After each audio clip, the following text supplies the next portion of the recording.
Hello, everybody. Welcome back to another episode of Vegan Proteins Muscles by Brussels Radio. My name is Danny, and today we have Katya, and today is episode 108. Hi, guys. So, today we are going to be interviewing Katya Gorbacheva, who is a member of our plant built powerlifting team that I feel like I've known you on the internet for like a pretty long time, actually, but we only met in person in October at the Vegan Strong Plant Built Team's Mr. America get together, where she kicked so much ass at the powerlifting meet. It was really, really awesome to see that level of intensity brought to the platform by a vegan female powerlifter. It was very, very cool. And also, even though Katya was competing all day that day, she made sure that I stayed fed because running the event, I was not doing a great job taking care of myself. And she literally made sure that I kept eating. And she gave me a whole packet of tofurkey that I carried around in my pocket that day. And I will never forget that, ever. You'll never forget that. Yeah. Okay. Well, I mean, you'll never forget that because now you're alive and you're fed. Yes. You Yeah. didn't die from starvation that day. No, I didn't. But man, it was a rough few days, so I really appreciated that.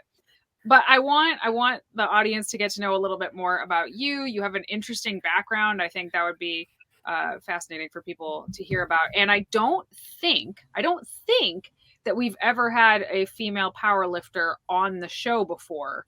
So you're the first. Damn. So Okay. I'm humbled to be the first, but I'm a little upset that I'm the first because you train so many powerlifters.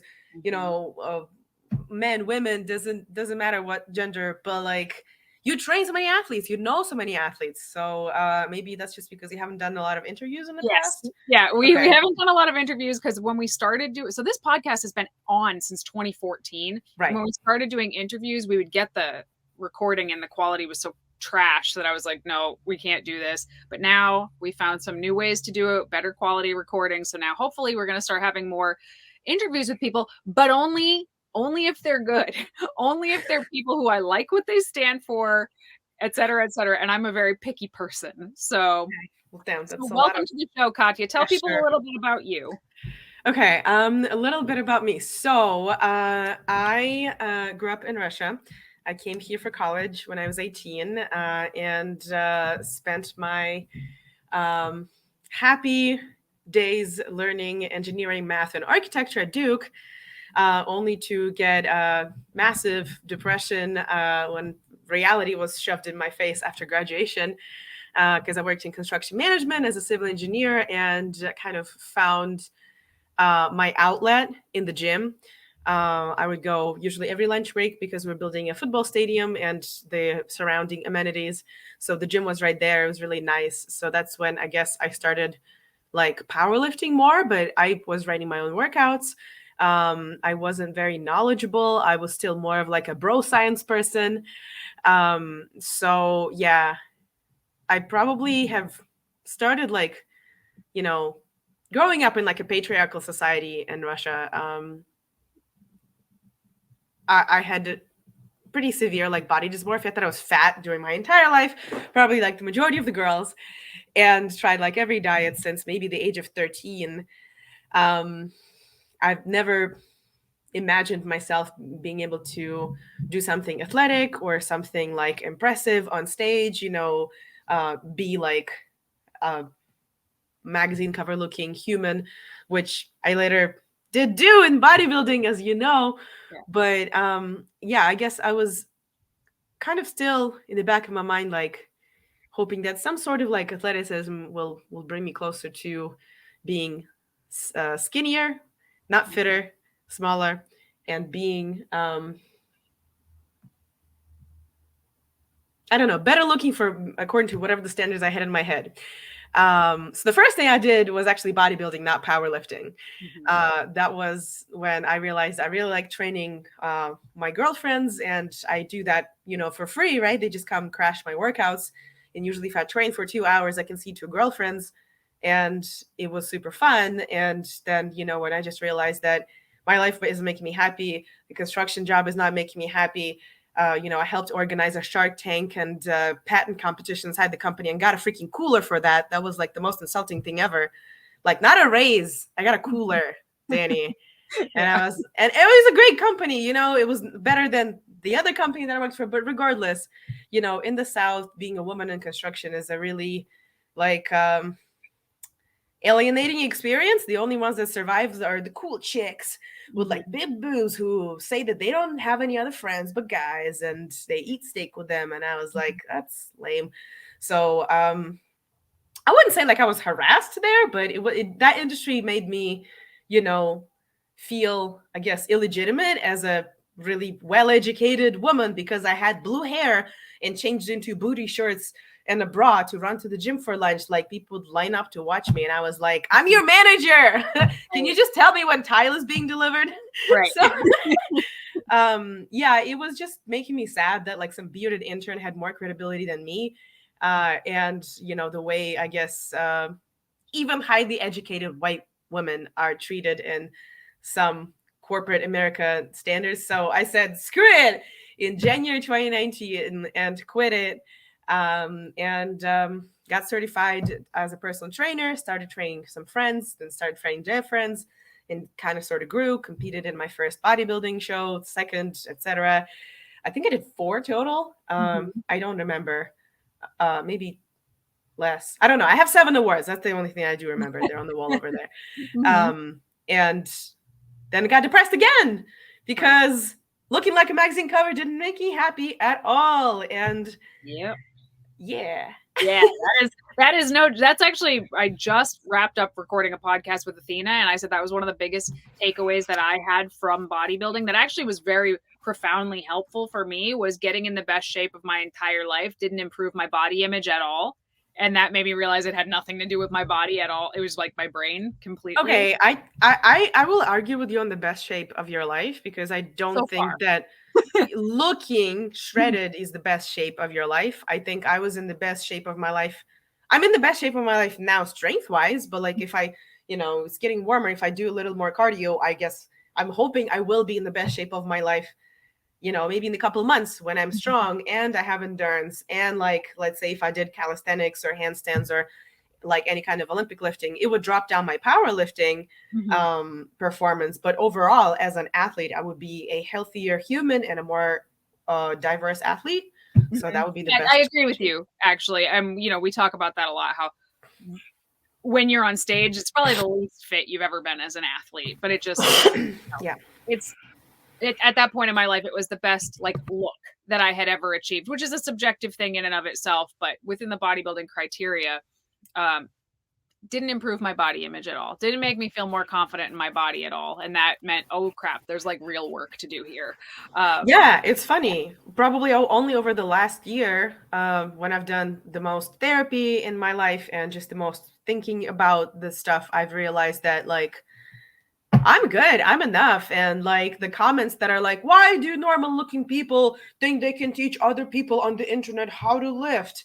Right. Don't offend me anymore, because it's not about how you look that makes you a credible coach. Yeah. No, I agree completely. And like, if nobody says this in like the NFL, right? Nobody says, oh, Bill Belichick has no business teaching Tom Brady how to be a better quarterback. He's in terrible. Where are his touchdowns? Exactly. Like nobody says that. But for some reason, when it comes to personal trainers, if they're not walking billboards of abs, someone has something to say, right? And it's like, F that. There's a million reasons to not have abs, actually. And there's a very short list of reasons to have abs, and one of them is just to shut people up, and it's not working for that. So yeah, I agree with you completely. That's nice. So, I'm sorry, back to you. So first of all, before you move on from there, so you did the bodybuilding shows, yes, and then got like depressed after that. I got depressed, and then COVID hit, right? So I competed in 2019, got all kinds of awards, and then one of my, I guess, friends of friends, who was also Russian, who also moved here like forever ago, we had common friends. So every single common acquaintance of ours shot him a DM that was like, he was a power lifter. I think he went to the nationals a couple of times. If he would have won third one time if he didn't break his back. But anyways, he was pretty high up there, and he was like highly competitive lifter. Konstantin Popov is his name, so he is a professor here at Chapel Hill. But yeah, every single person who knew both of us shot him a DM being like, hey, Kostya, you and Katya are both our local celebrity athletes. Like, yay, good job. And he looked at me. He was like, you guys are comparing me to a freaking bikini girl. Thanks very much. So he didn't say that right away, but he told me later. But anyways, he had an injury. I think he put a knife through his hand while woodworking or something. So that threw him out of lifting for a while, and he Really? hasn't lifted. Yeah, he has lifted for a while. So he just reached out to me, and he was like, he wanted to train like forever ago. You want to go train? So, since he was not training, and I was kind of stuck in this, well, I did a bikini. I wasn't satisfying. What do I do now? I guess figure. I don't know, but I got fat quickly. But am I a bodybuilder still? Like, oh my God. We were just going to the gym together, and kind of sort of fell into lifting together, and he started teaching me powerlifting, which was a very humbling experience, because at first I was like, I know everything about the gym. Mm-hmm. But like it puts you back in your place when your progress isn't as fast as you thought it was, or when my form was crap and I actually realized it, like on deadlift. I didn't really know how to sumo deadlift before that. Mm-hmm. I've been lifting for years. So anyways, he started teaching me powerlifting. We had this shitty gym here in the middle of Raleigh-Durham, Chapel Hill Triangle, that was just like a bunch of construction trailers put together, some old carpets that have never been vacuumed since probably they've been put there. There was dust everywhere. There were these rusty plates and only a couple unbent bars. But that place had like the it smelled like the sweat of world champions was Yeah. in the walls of it, and it was full of chalk, and like it was just great. Mm-hmm. Unfortunately died during the pandemic. Mm-hmm. But anyways, we were lifting there. I learned a lot about powerlifting. He wrote my programs. We were getting prepped for a figure, and I think 4 weeks out, my first show got canceled, then later the second and the third, because so the last thing we went to together was my current coach's meet, which was when I saw my first powerlifting meet, which was the Arnold. Mm-hmm. It was SBD at the Arnold. That was the bar. I saw Lexi Bachir, my current coach, compete at the Arnold. I mean, And was it rough or was it just inspiring? it was both. It was rough in the sense that it was March 2020. Mm-hmm. And the expo was canceled. I think I remember you wanted to go there, and everything got canceled. It's like every year you can't make it to the Arnold. Tickets were booked. We were supposed to Yeah. fly out the next day. All of our stuff, I mean, dozens and dozens of boxes had already been shipped. They were en route, and then it got canceled and everything. Oh my God, what a nightmare. So yeah, I'm going this year for the first time ever. So I'll be there. Hopefully you're going. I'm going. Let's have Arnold not canceled, because Danny plans on going. Yeah. Well, we'll know by the time this podcast comes out if I went or not. So. Oh, okay. Yeah, great. Yeah. So regardless, I was impressed by the powerlifting. They didn't allow spectators into the bodybuilding at the Arnold, which I did want to see, but they only allowed friends and family. So I was like, God damn it. Look at me. I'm also like in prep, and I can't go and meet my fellow athletes who are competing at such a level. But yeah, we just hung out, and I guess I got fat again since all my shows got canceled, and continued building strength even at home. There was no motivation to stay lean because nobody could see me. I couldn't do like photo shoots or anything. And I think my biggest probably reasoning to stay lean was like to promote that I know how to do this as a coach, but later I learned it's not necessary. Mm-hmm. Yeah. I mean, I totally relate to what you're saying. It's like sometimes you just want to show people, no, I actually do know what I'm talking about. I actually do know how to do this. Watch, I'm going to do it. Okay, we see I can do it. All right, I'm going to go back to being a normal human being again, if that's cool with you. I get it. I totally understand. Yeah. It took me 4 years to realize that it's like unimportant. Yeah, it is. I agree with you. When you know your stuff, people recognize that you know your stuff because you're people, your clients, are getting results, and that's Yeah, you really can what look at the matters the athletes that you most. train. Yeah. Yeah. Mm-hmm. I have a question. Were Yes. you vegan through all of this? I was vegan since 2016. Okay, so had you already started lifting into, like, were you vegan before you started lifting? No. Mm-hmm. I was vegetarian for my first freshman year in college because I read Eating Animals by Jonathan Safran Foer, Mm-hmm. but somehow dairy didn't click at all. So I just didn't eat meat. Um, Probably mainly for health reasons. I don't even remember. Yeah, I think I was overall just very frustrated when I came to the States about the quality of the food. Like Mm-hmm. food here tastes the least good. We have the most variety. Mm-hmm. No question. We have the most variety of vegan foods, anything from everywhere in the world. But like you go to Italy and anything tastes amazing. Go to like Russia, Ukraine, Bulgaria, Eastern Europe, Greece, like everything just tastes great. Mm-hmm. So here I feel like, yeah, we have strawberries in the winter. They taste like plastic, but they're Yeah. strawberries and they're red and one looks like the other. I guess Mm-hmm. it's an I've Instagram never been society. anywhere, so I'm going to take your word for it, but Okay. I'm not a very well-traveled person. Says a person who travels like twice a month at least. Mm-hmm. Well, only in the States. I've been to Canada for like a day, and I've been to some Caribbean islands, but I've never been out of the country outside of that. So, but I believe you. It makes sense to me that to me, it makes logical sense. Yeah, strawberries in the winter. That just doesn't seem like the best idea. So I believe that they probably don't taste that great comparatively. Um, so you started powerlifting, and then tell us about like where that went after you started doing it. Yeah, I started powerlifting and basically, I mean, I was trying to work out from home during the pandemic, and then found a country gym in a small town outside of the town that I was living in that didn't even require masks while lifting during the heart of the pandemic. And I was like, my mental health is struggling. I guess I'll just get COVID.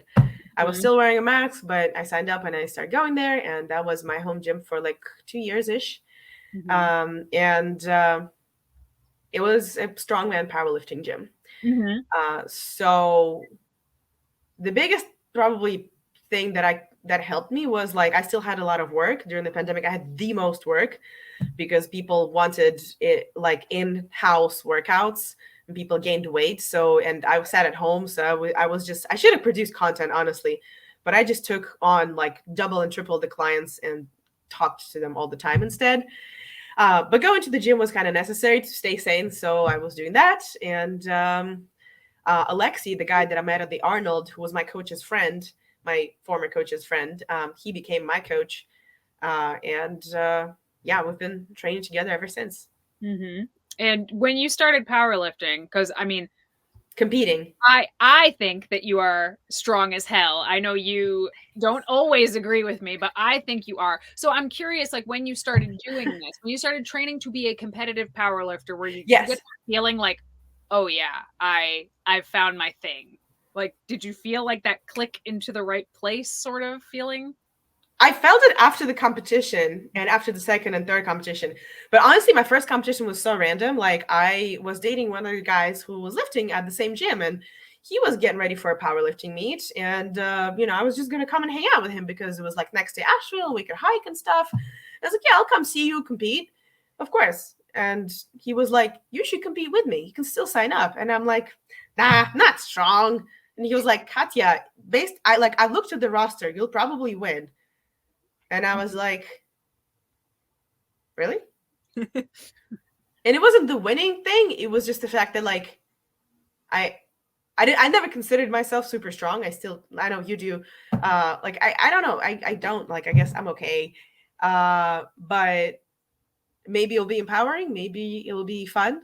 So probably the fun aspect was the most appealing that like I could accomplish something. I'm like a type A person, right? So I can have a goal and I can go accomplish it.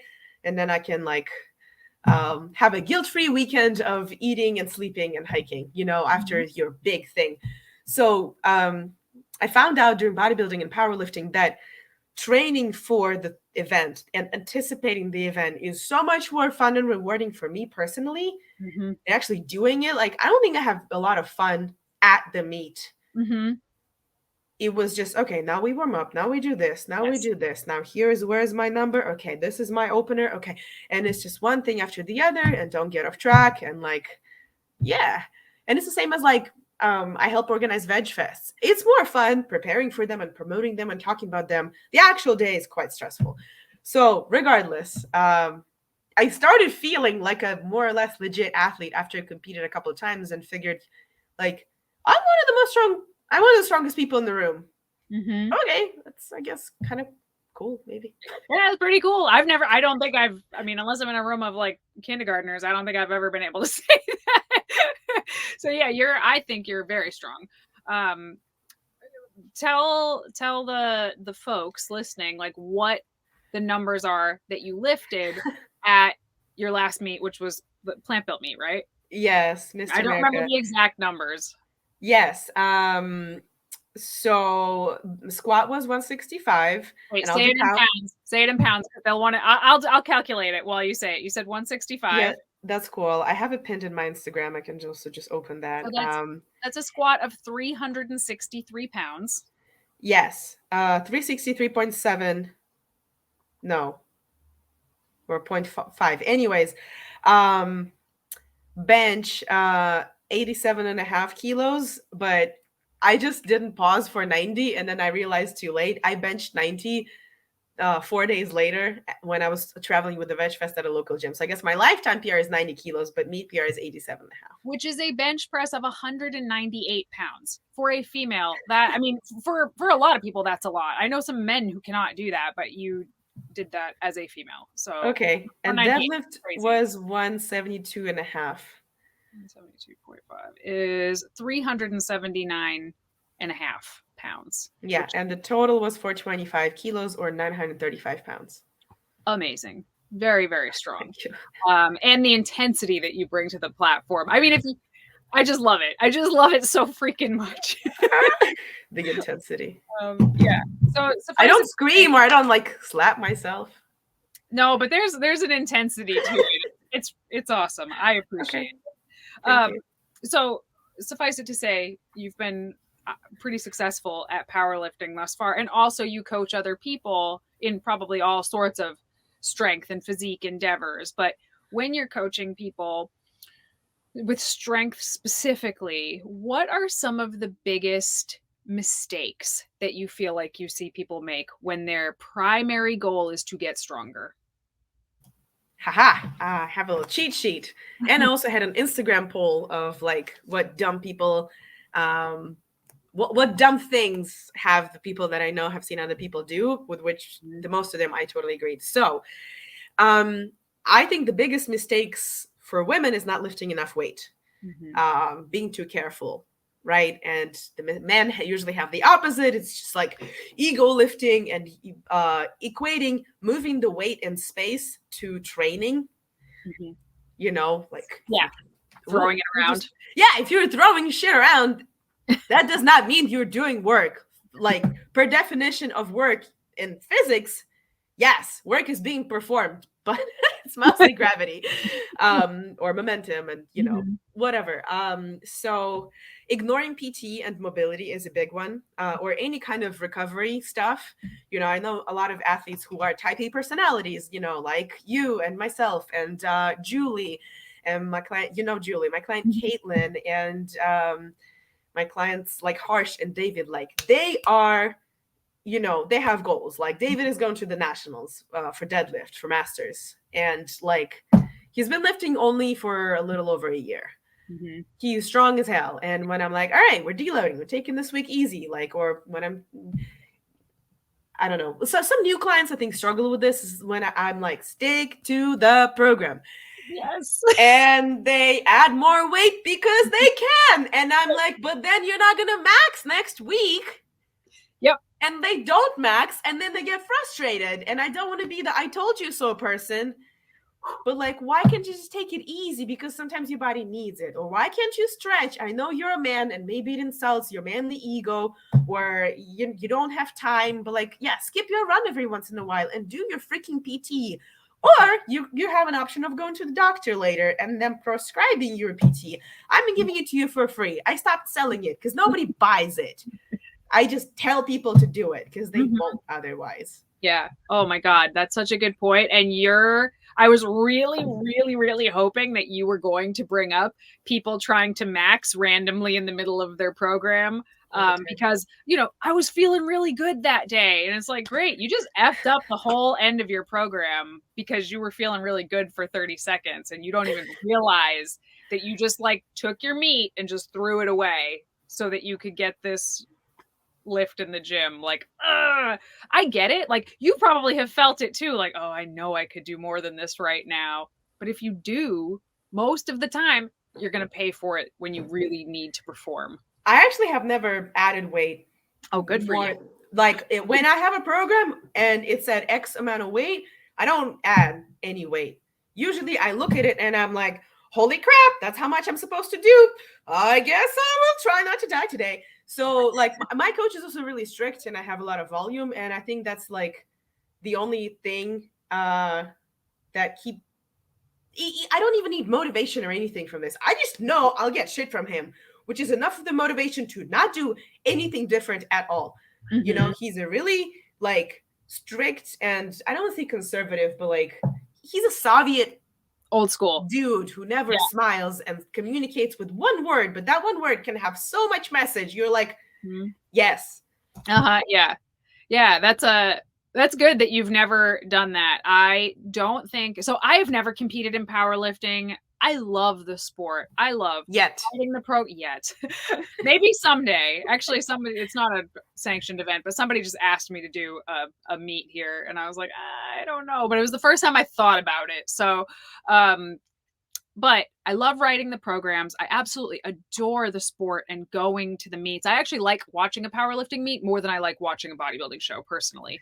But there's more energy. There's just energy. In bodybuilding, it's like, I think there's more positivity too. Like there's more support from the crowd. And even though it's a competition, it doesn't feel cutthroat the way some bodybuilding competitions can be. And I'm sure like at the top level, I'm certain that it's cutthroat, but I'm talking about little local bodybuilding competitions. Because it's more objective, right? Like if they lifted more weight, they lifted more weight. It's not like she looks amazing, she looks amazing. They both look amazing. Exactly.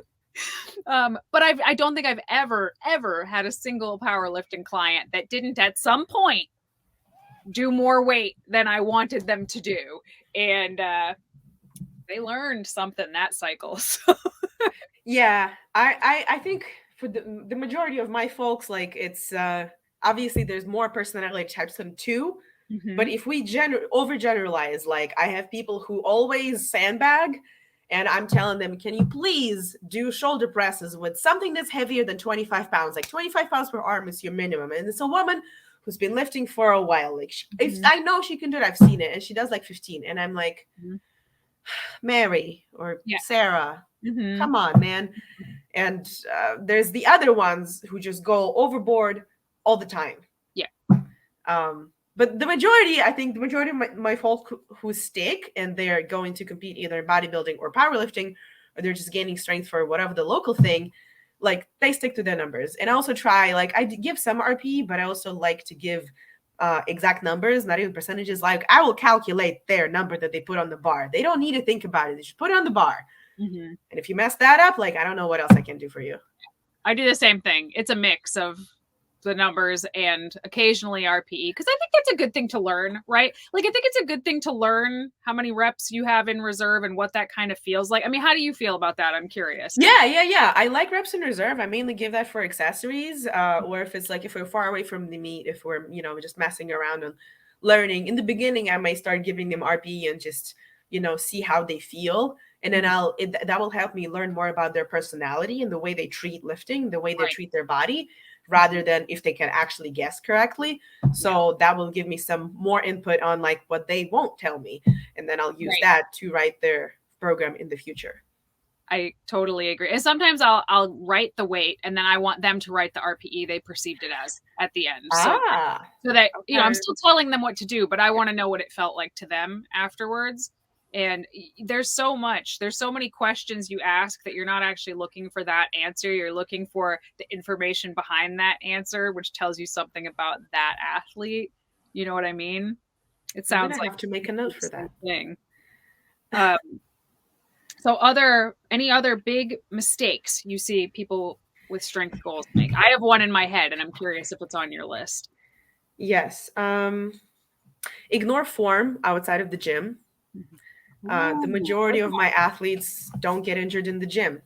one. They get injured while helping a friend move, while I don't know, lifting a couch or heavy grocery bags or something. And like you bend over with your round back. You don't think you're doing a deadlift, but you are doing a deadlift. And then the farmer's carry.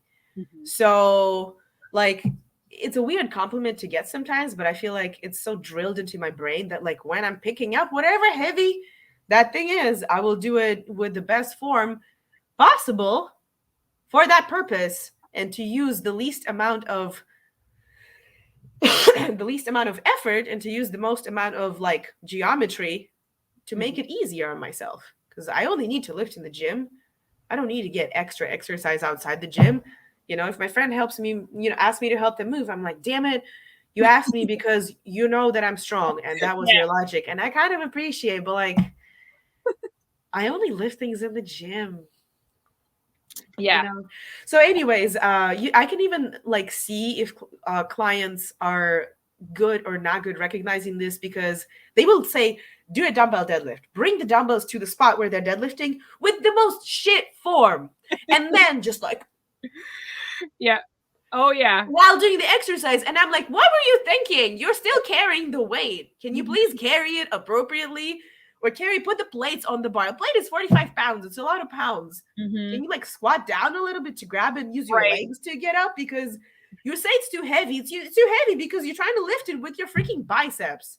That is such a good point. I have had a lot of people. I always ask to see videos of people's Romanian deadlifts because I feel like that's an exercise a lot of people do wrong. And so many videos will start with them doing the worst deadlift I've ever seen from the floor and then performing perfect RDLs. And I'm like, okay, guys, that lift off the floor, that was way riskier than anything you just did in that set. Like, we need to treat this barbell with some respect every time we pick it up, or it's gonna hurt us. So I totally agree. That's a really good one, actually. Oh, you're muted. Sorry. In terms of not enough weight lifted, my first point, I guess, I don't necessarily want for people who don't care about getting strong or jacked to do so, but we all age. A lot of people choose to give birth. When you get pregnant, you all of the sudden gain how many pounds? 10, 20? It depends on the person, right? Mhm. But it's a lot right away. Your joints are not ready, your ligaments, your tendons are not ready. Can you please take care in getting them stronger first? And then Mhm. after that, you're carrying a baby. So your chest, not just that you're working on the computer being a little T-Rex, but your chest is closing more. Your pecs are shortening because you are always like this, and the baby's growing, and you're even more hunched. You Mhm. know, that's why, like, as I guess a lot of women get older, we have weaker upper bodies. We must work on strengthening the back. We ignore it. We Mhm. just want to lose weight and be freaking skinny because society told us that's what we need to do. Yeah. And then you can't like unhunch yourself. So your skeletal structure gets ruined. Mhm. So strength training is good for, I mean, all of the reasons, right? Bone mass density, osteoporosis, and just to not get prematurely old Mhm. in your body and how you feel for both men and women, I guess. But in the upper body, women. In the lower body, men need to do more freaking legs and posterior chain if they don't power lift. Right. They still need to do rows and back. It's not all the front. It's not all abs and Yeah. biceps and pecs. Those things are cool, but I've never seen a person with a saggy biceps. Look Mhm. at the triceps. Everybody has a saggy triceps. Yeah. Do things that are behind you, I guess, more. That's Mhm. another Yeah. comment. That's a good tip as well. A lot of women actually they just talk to me about training their arms You know, they think a lat pull down is an arm exercise. Yeah. Bench Yeah. press is an arm exercise because women have never really ever even thought about or been told in general, of course, about training their chest or their back or their shoulders even. It's arms. Everything is arms in the upper body, which is So just you're really, moving arms, so people think yeah. what you're moving is what is working, even Yeah. though it's the adjacent muscle Mhm. that is working. Yep. Yeah, that's Yeah. funny. I mean, quite frankly, I don't care what they call it as long as they do it. So, but you know, it's nice to know what you're doing as well. Yeah.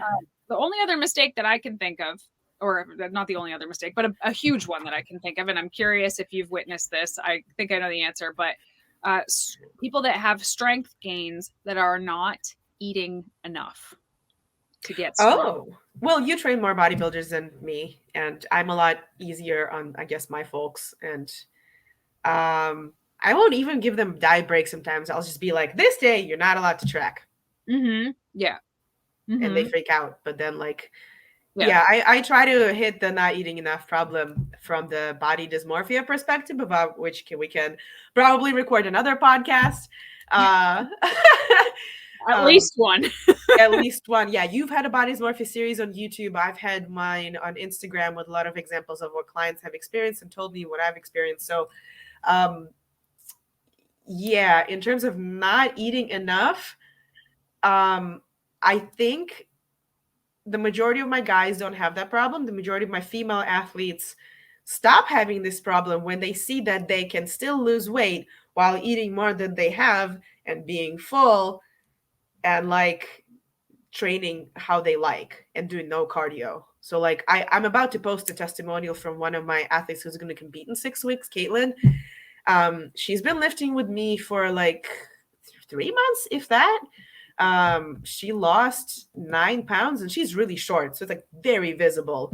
Gotten stronger, and like so she's gained muscle, and whatever the 9 pounds she lost is probably more in fat because she's probably also gained muscle, right? If she's getting stronger, so she's like a different person, and she would have never believed me she needed to eat that much to still continue to lose weight.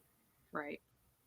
Yeah, no, I think it's a huge problem of, and maybe it's less obvious sort of at the beginning of just gonna generalize here and say women. Yes, I've met some men who are under eating, but like you said, it's a much more female problem because we're just, like you said at the beginning, just constantly taught to be smaller and smaller, and what do you have to do that? Eat less and less and less.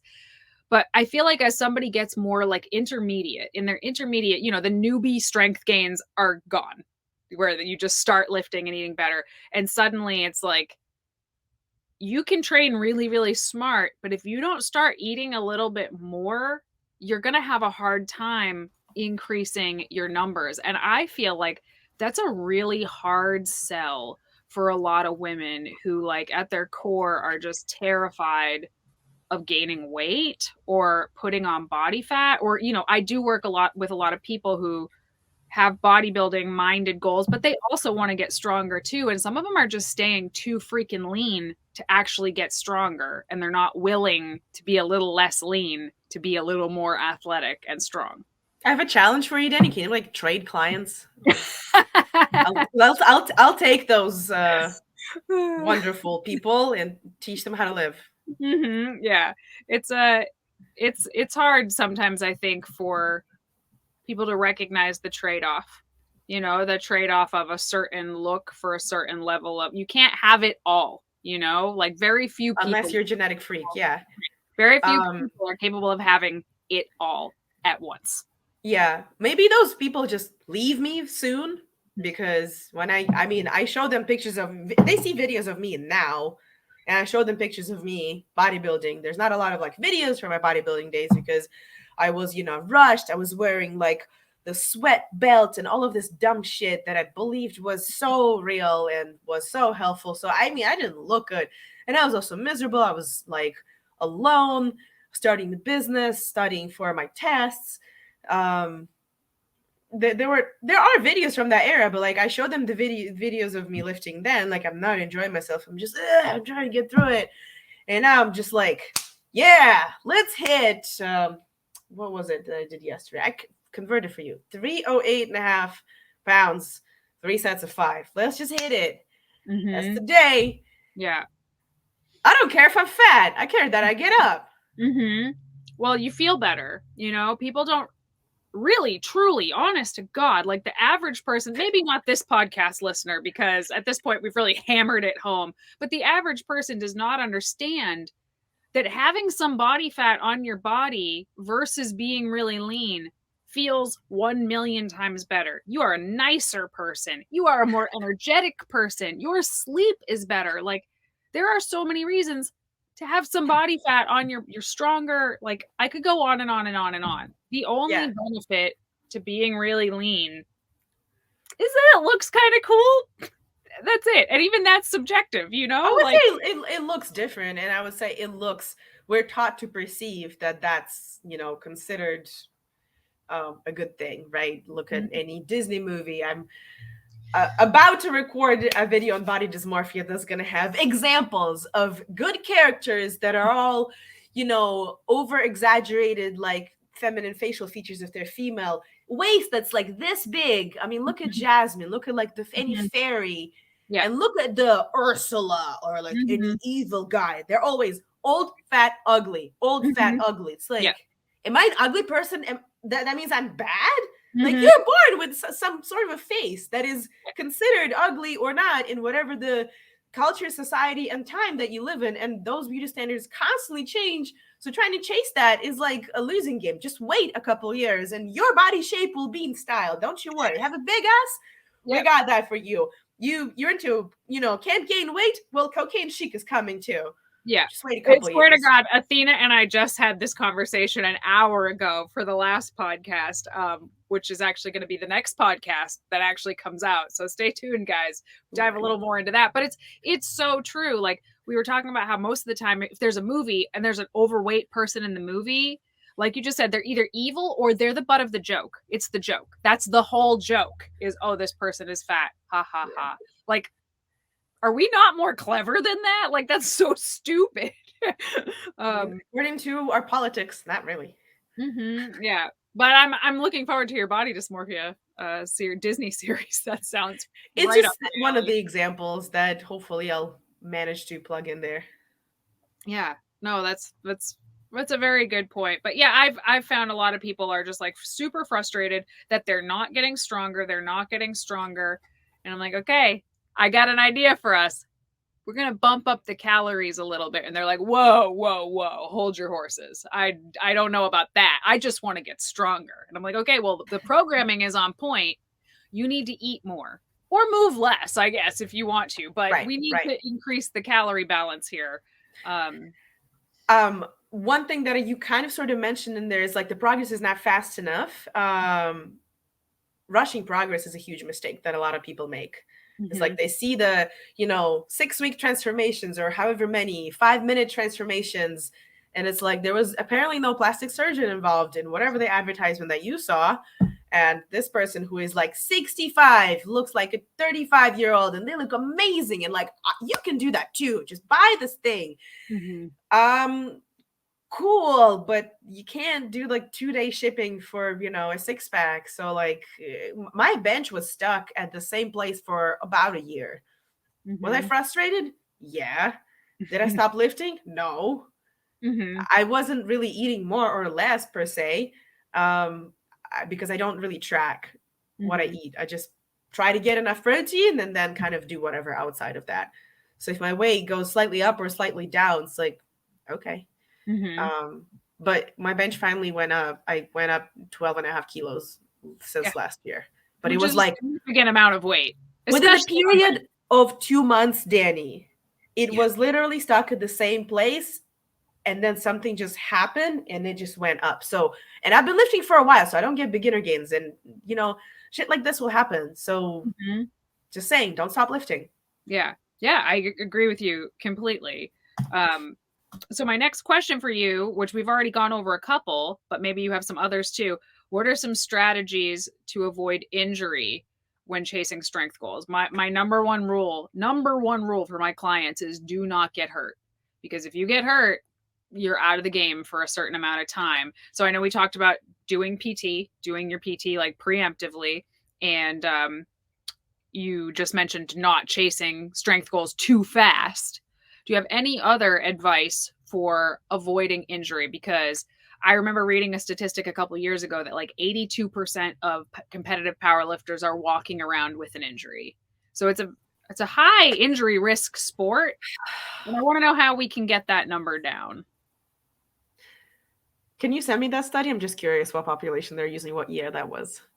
I remember reading it a couple years ago, but I will find it and I will send The it. reason why I'm asking is powerlifting is kind of still a niche sport, but it's gotten like massively more popular over the last 5 years. Just massive.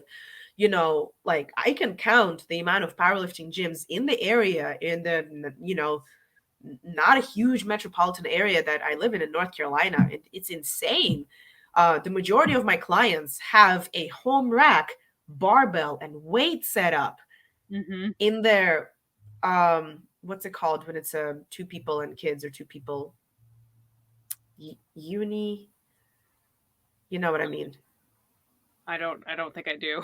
Okay, cool. I'll remember the word and say it, and if I don't, then but like a typical, you know, family of like 2 people and a kid, or 2 people and something, Nuclear. which is like yes, thank you. Yeah. So where was I going with this?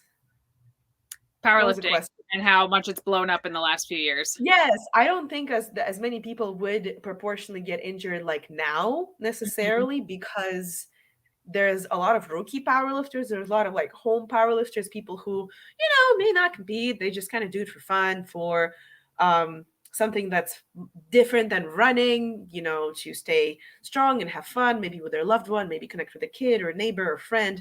So people start doing it as a more like recreational activity. You know, CrossFit blew up. When did CrossFit get like invented or like entered the market? 10 years ago?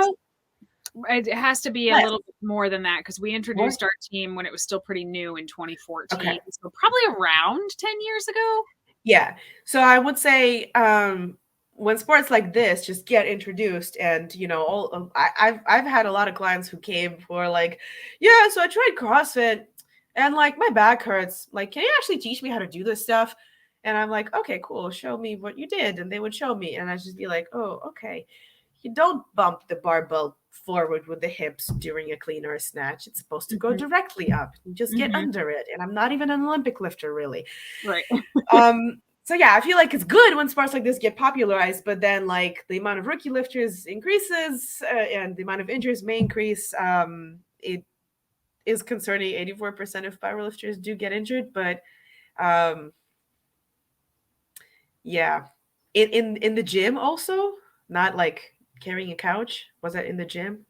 Do you know? Or just injured? I don't remember it exactly. Okay. But I know that it was I believe it was a study of competitive powerlifters. I don't know, maybe it was recreational. Yeah. Like I said, it's been a while, but yeah.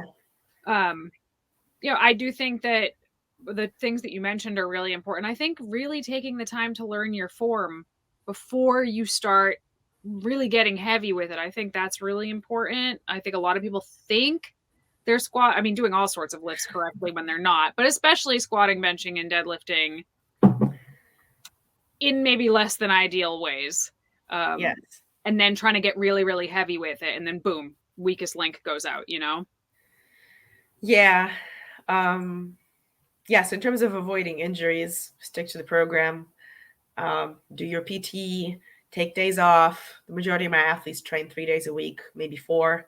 If somebody hires me and I give them like 3 or 4 days and they're like, oh, but I used to train 6 days a week, 3 times a day, you know, and I'm like, well, now you ain't. Yeah. You told me to give you an optimal plan. This is it. All right, what do I do with all this other time? I don't know. Write a book. Get a girlfriend. Like, yeah. I'm not your mom. I'm not going to tell you what to do with your life, but this is what you should do for lifting. You should just chill the rest of the time. Can you chill, or are you like me? Because I cannot chill. Right. Story of my life. But yeah, it is really frustrating when someone's like, I think you know your stuff. Tell me what to do. And then you tell them what to do. And they're like, yeah, not like that. And I'm like, no, that's you can't have it both ways. Right. Very funny stuff. Yeah. Oh, in terms of getting injured, don't try to hit new strength PRs while leaning out, because you will hit a point where you're too lean to Mhm. progress in strength. You can probably still progress in strength and deficit, especially as a newbie, but there is a body fat percentage. There's a leanness level that you're going to hit, that your joints and ligaments and tendons are going to say goodbye recovery wise, Mhm. especially if you're doing high intensity cardio or, God forbid, HIIT, which the majority of people don't know what that is. They Yep. think that interval workouts are HIIT, high intensity Yep. workouts. They are not. But if you are even doing interval workouts that are higher intensity than aerobic and anaerobic, you know, stuff that you do in the gym and on in your cardio, likelihood of injury goes up. Mhm. Pick a goal and stick to it, and then pick a maintenance plan before you hit that goal. So if your goal is get X amount on a platform or compete in bodybuilding, cool. After that, what's the plan? Yeah. Cool, and then you can reevaluate for the next plan. Mhm. That's great. I really like that a lot. I always tell people the only exercises that you're going to get stronger at as you get leaner are push-ups and pull-ups because you're getting lighter and light. You'll get a pull-up PR because you're lighter now. Like enjoy those. That's it. Did you notice anything that any specific changes to your performance, your physique, your anything by going vegan? Yes, I will preface it with this. I don't really like want to over, exaggerate how much lifting I was doing before I went vegan, but I was doing something. I was trying to run. I was sucked at running, hated it. I was trying to do, yoga, hated it. I was trying to do the only thing that I liked was strength training and doing something with the weights.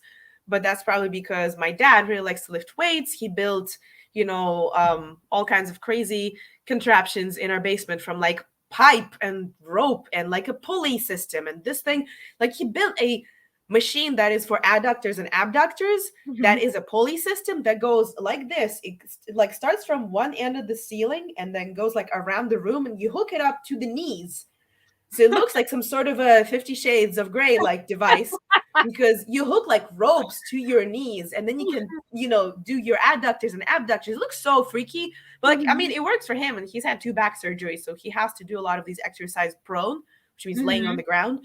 So, anyways, watching him like kind of invent all of these things and invent his own workouts, like really, I guess, empowered me, even though I was always like, Dad, just not today. Can you leave me alone to do my freaking homework? I don't want to try your like weird pull up, dip situation or whatever he was doing. Mhm. I'll do stuff with him occasionally, but I guess when I went to college, when I came to college, the biggest revelation while being in the States is like everybody, all of the, I guess, I don't know, middle class at least and higher educated, like successful people, which I was trying to blend in with. I was trying to, you're always trying to blend in with like whoever you consider are like the cool kids, especially when you're 18 in a new country. So I was looking at, people who are smart, they look good, they are nice. Then the majority of them, it wasn't a question whether they were going to the gym. They Mhm. just did. Right. Back home, that was not the case at Mhm. all. And still, like even when I visit, the it's really hard to find a gym. There's no way you can find a gym with powerlifting plates. There's no way you can find a Huh. gym with a stiff barbell or a deadlift barbell. It's gonna be some shitty whatever barbell. Like I don't know why. Mhm. But yeah, Yeah, that's interesting. I mean, I've never been to Russia, obviously, but that is almost the opposite of what I of what you think. imagined in Yeah, my mind. Yeah, so that's yeah, really because there's interesting. so much corruption. Like things just get kind of, I guess, stolen. And like yeah, I wonder where the hell all these powerlifters that win stuff in Eastern Europe train, because I think it's a post-Soviet problem, not just the Russian one. Like yeah. So Yeah. regardless, I was not really an athlete, but I was lifting more or less, and I was stronger than an average woman throughout college and a little after college. But I don't consider myself becoming really an athlete until 2019 when I started bodybuilding, or 2021.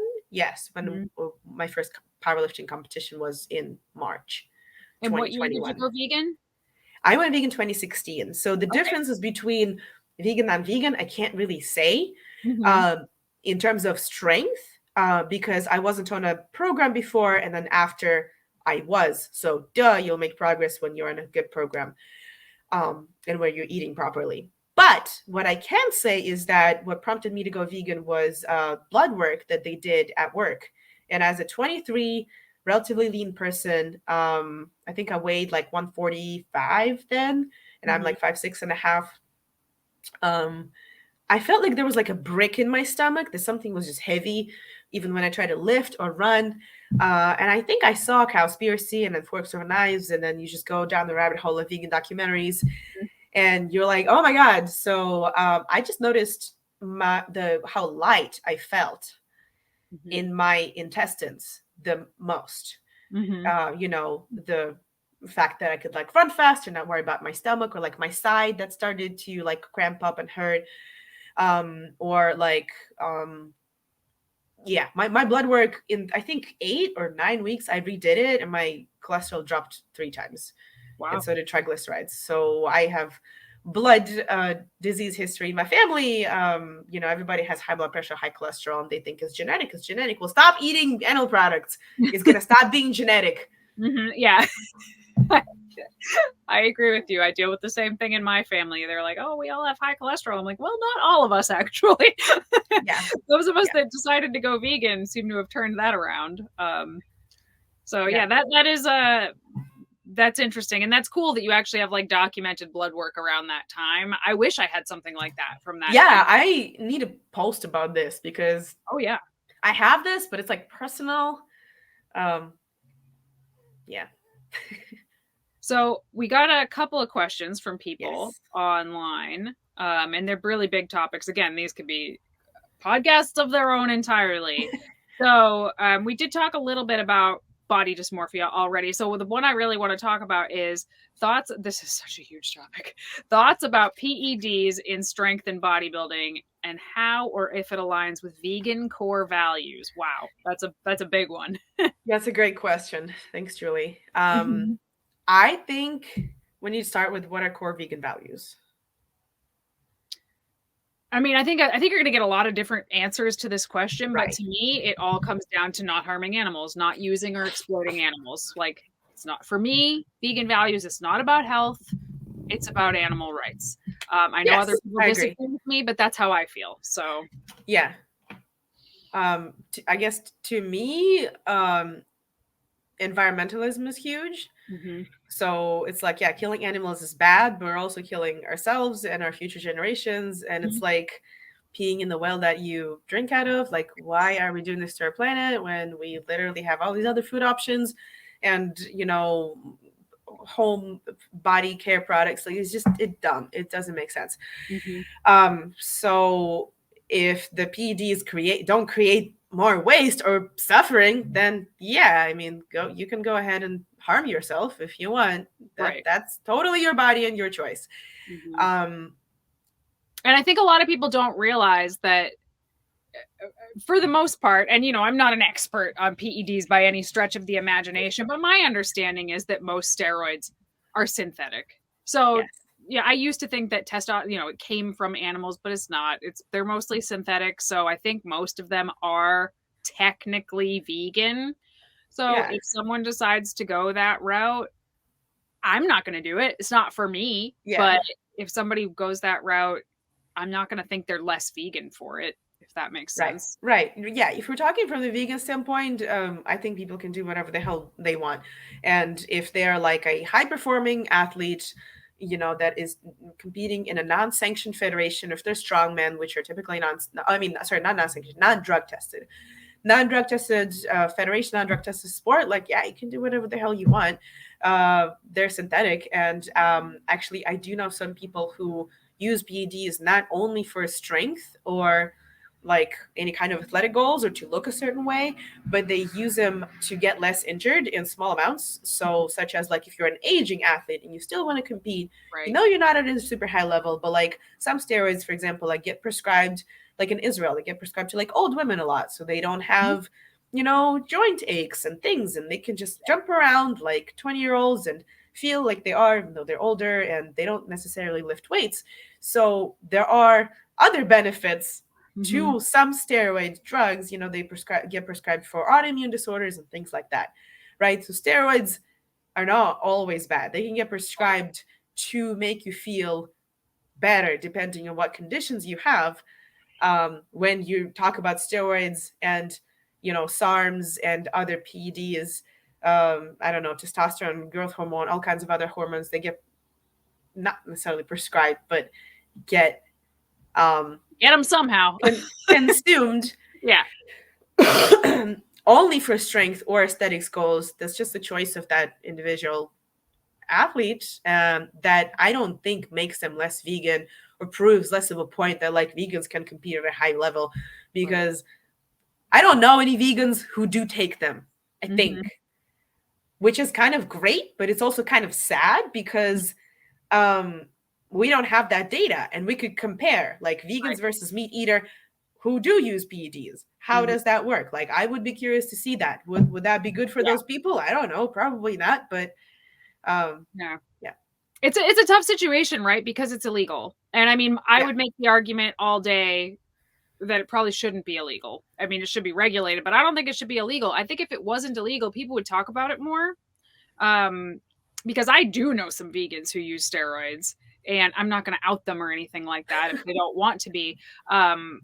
But they exist. Okay. Suffice it to say they exist. There's, nobody on Plant Built, that's for shit sure. So we better remember that. But there are vegans out there that are taking performance enhancing drugs that are competing at a very high level. Okay. So the data's not there, but I think pound for pound, I think it's the same thing whether you're vegan or not. That's my best guess. And that's their choice to do that, and I think I actually will give a real hot take here, that I think we do need some vegans to be going that route. I'm not throwing myself on that sword, but there are people who want to do it. But without anybody doing that, we don't have anybody performing at that same level. I agree with you. And then people say, oh, well, see, vegans just can't hang. And it's like, no, it's just that most vegans are choosing not to take steroids. Right. When everybody on this stage or this platform or this competition are taking steroids. So it's not the same playing field. It's just not. So when some vegans do choose to go that route, it's not for me, but I'm going to cheer them on from the audience. So, but it is a hard topic. And I actually agree with you. I think the biggest gray area is, like you said, older folks or people whose hormones are dropping into the too low to be healthy level. And then we give them just enough to be healthy, but then they could never compete in a natural organization. Right. That's a tough spot. They could get HRT, get testosterone, they could get, some other things. Yeah. And they're prescribed by the doctor, not illegal anymore. Right. Yeah. But in bodybuilding, at least in natural bodybuilding organizations, even if it just puts you in the healthy range, you can't compete, even if you were low before. So I don't know. I don't think there's a perfect system for it at all. And of course, there's all kinds of other performance enhancing drugs that aren't hormones at all. Right. But it is a really interesting conversation. I think the biggest problem that I have is when people take them and they lie about it. That is where I get actually truly pissed off.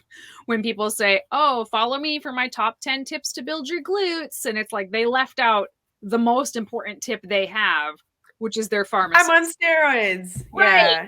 I got a butt lift. Yeah. I don't get mad about it anymore, because I feel like the majority of people do lie about it. And the majority of influencers or experts, internet experts, they do lie about it. And if you don't know this by now, then I'm sorry, I guess. Welcome to reality. I just think most people don't know it, because I will have people message me and be like, hey, did you see so-and-so's post about this or that? And I just want to be like, oh, honey, babe, they're on drugs. And I also don't want to sound like that salty ass hater who just thinks everybody's on drugs either. It's just listen, sometimes I know. Sometimes they told me, okay? I know they're on drugs. And it's no shade to them, but don't be selling your booty building plan when you didn't even build that booty all by yourself. You know what I'm saying? Yeah, well, that also goes for people who didn't build the booty by themselves because they took drugs, but also people who didn't build the booty by themselves because their coach or, husband, whoever did that for them, they got all the plans, all the meals, and they didn't do anything. They don't know nothing. And then they compete in one show and be like, I can now train you. I can teach you. Yeah, So that it's is such a cool. good point. But that goes back to right what you said at the beginning. Like, one, you don't have to be the best athlete on earth to be a fantastic coach, but also you can be the best athlete on earth and be a shitty coach and not know anything. I know You coaches know? like that, unfortunately. Yeah, it's a such a weird industry. It's such a weird. Sometimes I look at my life and I'm just like, why am I choosing to be in this industry that is just like feels like my head's spinning around all the time? But I love it. So here we are. This is such a fun conversation, but okay, this is getting super long. So how about this? Two things I want you to tell people. One, do you have anything cool coming up? And also, where can people find you? Where can they follow you? Where can they watch your stuff? Okay, made a lot of notes on this too. Let's see. So it is February 2023 right now, and the probably the soonest things that are coming right now is my clients competing in meets in the spring and in the summer. So I won't be competing. I'll be supporting them. Um, one or two people are supposed to go to the nationals. I think one already signed up, but it's with USPA, so they're still like debating because of the scandal. So I may be in Memphis and I may be in Vegas for that. The easiest places where you can find me and actually hang out would be Veg Fests. So if you go to vegfestexpos.com, there is a calendar of all the vegan festivals that I support, and I'm friends with the organizer and volunteer for as many as I can. I try to remind people to come and promote them. I am a frequent speaker with them. I usually have a booth there. You can usually get a bunch of free stuff from my booth or from the sponsors. That year, I think this year will be Zao probably. But yeah, you can definitely stop by, hang out, ask me questions. If that's not enough for you, there's always a calendar on totalbodylab.com where you can just throw yourself on my calendar, and you don't have to like immediately have a goal of becoming a client. You can just book 10 minutes to talk to me and have like be like, yo, Katya, I'm not a texter. I have these questions. It will be easier for me if you outline that in the appointment like description. Be like, hey, I just found you on the internet. I have these questions. What people normally do is they message my DMs, which is fine. So I respond to you on Instagram, on Facebook. I do have TikTok, but I'm not very active there. So if any of y'all do TikTok, want to be my TikTok manager? Because I don't want to be my TikTok manager. I suck at it. I'm a millennial, not a Gen Z person. TikTok and my brain is just like, ugh. What's your handle? Tell them what your handle is on those. Oh, yes. Total Body Lab is the handle on TikTok. Gorbacheva E. So my last name, letter E, is my handle on Instagram. Total Body Lab Instagram is just a library of clients' transformations that I probably haven't updated over the last year. And I guess I started it back in the day when I trained mainly bodybuilders, and now I train more powerlifters. So there's no like before and after, squat or deadlift. I don't know how to like post that because people who don't lift won't know what to look for when they see, or they won't be very impressed. And it's like, oh, she's lifting a bunch of weight here. She's lifting a bunch of weight there. Looks strong as hell. And she's also not very lean. Why would I want to be like her? I don't want to look like her or like you. You guys are fat. So like, I don't know what to put in there because it's supposed to be like a visual library. Recommendations welcome. So yeah, Veg Fest Expos. I'm probably doing 9 of vegan festivals this year. Don't know which ones I'm going to speak at yet, but I'm going to be at all of them except for the one in October because that's when I'm hoping the Plan Build team will gather again to go to Mr. America. And that is probably going to be my only meet this year unless I find something in the spring just for shits and giggles. Awesome. Awesome. Oh, and your YouTube channel. Tell them about your YouTube channel. Oh boy, yes. I thank you, Danny. Yes. So I've had a YouTube for a couple years, but I did not learn how to edit, so it sucked. Now I'm learning how to edit. The thumbnails look cool. I have equipment. I have like microphone and camera. Look, it's it's nice, and I've invested time into this. So I'm trying to make content that is actually relevant. And something that I would watch or something that like is bothering me that I would share. It took me a very long time to get to this point where I wouldn't just want to broadcast something clickbait, Mhm. but something that like I actually give a shit about. Like I'm gonna make a video soon about comparing lifting bras for small-chested women, Amen. because that's something that bothers me, and I don't care if you, Yeah. creepy guy, want to watch it for other reasons. That'll still give me watches and hopefully likes. So like and subscribe to Yeah. Total Body Lab YouTube for all kinds of content with very strange humor. I love it. It's a good YouTube channel. You guys should check it out.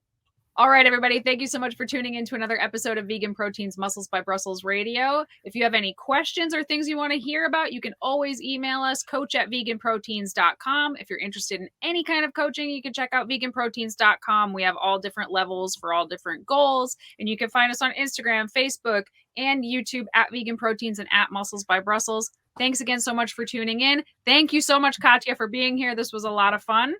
And we will talk to you soon. Bye. Thank you, Danny. Bye.